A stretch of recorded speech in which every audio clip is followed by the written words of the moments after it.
Қайырлы күн. Біздің ғылыми жобамыздың тақырыбы топырақтың құнарлылығын арттыруда Шұбалшаңның рөлі. Таныстыратын Жолдыканов Алинур және Толбаев Алинур. Зерттеу мәселесі. Қарағайлы ауданның жерін табиғи жолмен құнарландырып, көгалдандыру. Себебі бұл аудан құрылыс жүріп жатқандықтан топырақ әр жерден қазылып, топырақ құрамы бұзылған. Зерттеу нысандарыңызға келсек, бұл мектеп лескісінің топырағы, шұбалшандар, қарашірік және оның өсімдікке әсері.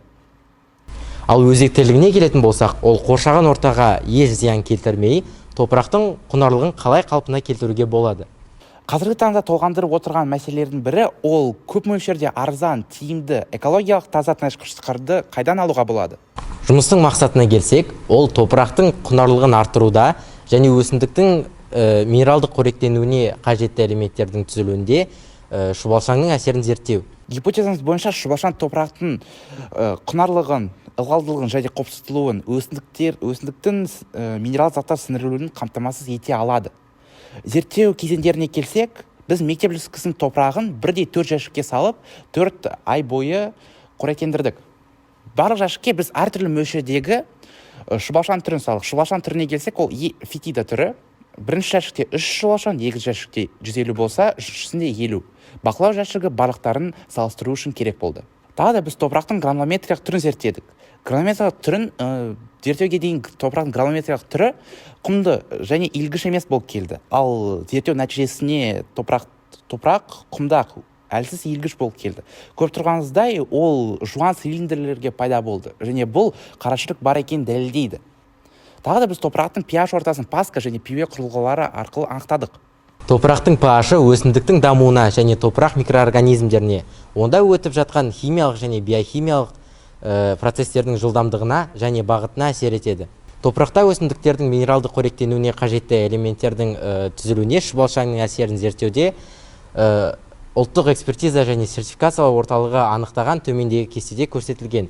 Бұл кестеде біз органикалық заттар мен макроэлементтердің мөлшері бақылауға алынған жәшіктен қарағанда бірінші, екінші және үшінші жәшіктерде көбірек кездескенін көре аламыз.